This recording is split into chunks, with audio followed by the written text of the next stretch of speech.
a compromise to keep the payroll tax from going up next year, but oppose the Democrats' plan to pay for it through a millionaire surtax. House Republicans will hold a closed-door meeting today to discuss what to do and may not vote on the issue until next week. Joining us now is Congressman Richard Hanna, Republican from New York, a businessman, construction guy for his career, and now politician in D.C. Representative Hanna, thanks for joining us. I guess just put it simply, hey, for starters, what is your stance on the payroll tax cut, and will you be involved in this meeting today? Well, we'll all be there, certainly. I personally am in favor of it. I think it makes sense. It puts money in the right place, which is the middle class, and we all know that those are the people who need it and who spend it. So I think it's an appropriate way to energize the economy for the moment. And are you willing to do that by any means? I mean, you know, with the Republicans, I know it's touchy, but I mean, this surtax, are you against paying for it in that manner? How would you deal with that? Well, I think they may not pay for it. Who knows? I'll wait and see what the outcome is. But I, for one, think that there should be a way to pay for it. They would like to find offsets. They may not be available under this very severe budget crisis that we're in. But I'll wait and see. Are you having a tough time? I mean, you're the kind of guy that gets things done, you know, obviously with your business career. Are you frustrated with these just hard-line tactics between the two parties? You're here trying to do things the right way. You came in on that kind of platform, and here you are with these two groups punching at each other. I mean, how do you deal with that? Well, I try to keep my head down and focus on the people I can help and the things that I can control. In the district, we've reached out, opened new offices, responded to over 52,000 requests for information and written back. We've closed about 1,200 case files. Down here, we're the first office to have 3 bills passed by the House, so I don't engage in the conflict between the shirts and the skins. I frankly didn't come here for that, and you're right, it is discouraging and disappointing, the partisanship. And I think that if we don't find a way to get through it, you know, we actually have the opportunity, if that's the way to phrase it, to fail as a country. So we need leadership to come together and you know, accept things that maybe we didn't think we would want to. But if we don't work together, I don't see a good outcome for us and our children. Congressman, you come from the business world, and you just made the point, you know, I called it the battle of the brands. You called it the, you know, skins versus the shirts. But besides kind of the bigger picture election story, do you have a sense that your fellow congressmen and people on the other side of the Hill really understand the nitty-gritty of the issues that they're dealing with, that it's not necessarily a soundbite solution? Right, and I don't think generally, you know, just because you're a member of Congress doesn't mean you're an economist or, you know, whatever your background is, that's the kind of life that you bring here, the information. No different than any other job. But in my own case, I'm worried about job creation. But in addition to that, I'm worried about the long-term quality of the job creation. You know, most of what we've done have been in the service industries, the non-tradable. And if we're going to compete on a global basis, we need to get into the tradable service, the tradable goods, things that we can sell to the 95% of the world that's outside of our borders.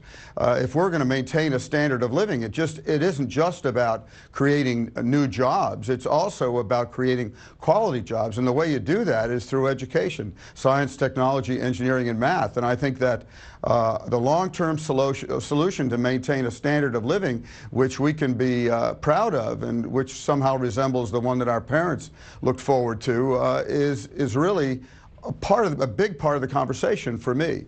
So it's jobs, but it's also the quality of jobs, and it's how we educate ourselves to compete on a global basis. You know, it's a really good point. There's a lot of people out there who think there's actually a manufacturing opportunity in the States because the cost of shipping and production is going up overseas in emerging markets, and maybe there's a sliver of hope there. I want to touch on your job creation comment because I know you're in favor of the repatriation of corporate profits, right?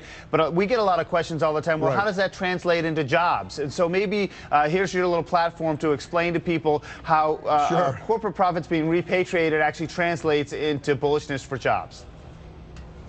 Well, what it does, there's an estimated $1.4 trillion being held overseas by corporations that would love to bring it, in many cases, back to this country to invest in this country.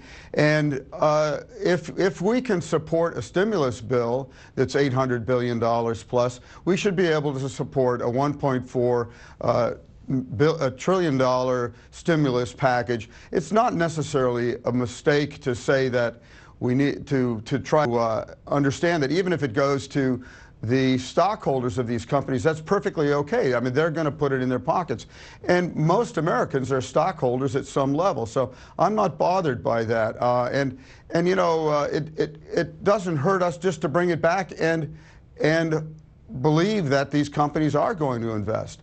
I know that the Congressional Budget Office doesn't necessarily score it that way, but I've talked to many business leaders who are sitting on huge amounts of dollars and would love to invest in this country, and I think it's worth taking that opportunity that's in front of us. And you know, in terms of long-term tax reform, there isn't going to be a thing different the day after we do repatriation that is than the day before repatriation. It is an added bonus to our economy, and I think we should take it. And I, for one, would love to see long-term repatriation on a what's called a territorial basis. I think that would help us a lot, so that companies can plan ahead.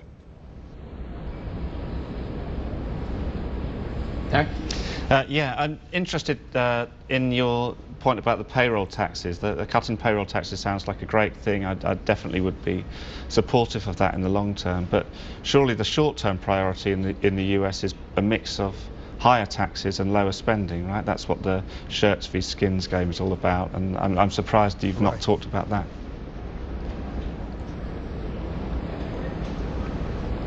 The simple truth is that how we balance our budget, if I had an idea of how we could get there from here, that is no new taxes, no taxes on the wealthy. I mean, the thing that we talk about a lot in Congress, I could be comfortable with that. I want to find out what it means when you say we can't tax anybody anymore.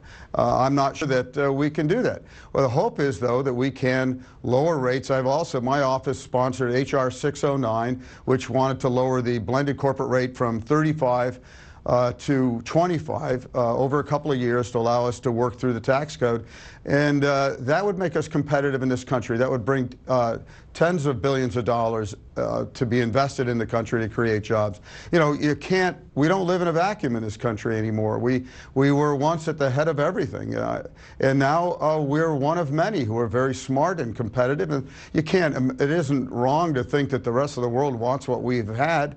Our job is to figure out how to keep what we've had and how to grow it for our children. And that's why I came here. I've got a 30-year history in business, and I'm a very practical guy. I'm not a very partisan person. I came here to get things done, and that's what I'm trying to do. So I recognize the realities that I see, like lowering corporate tax rates, but also for C corporations and limited partnerships, cleaning up the tax code, getting out of the business of picking winners and losers.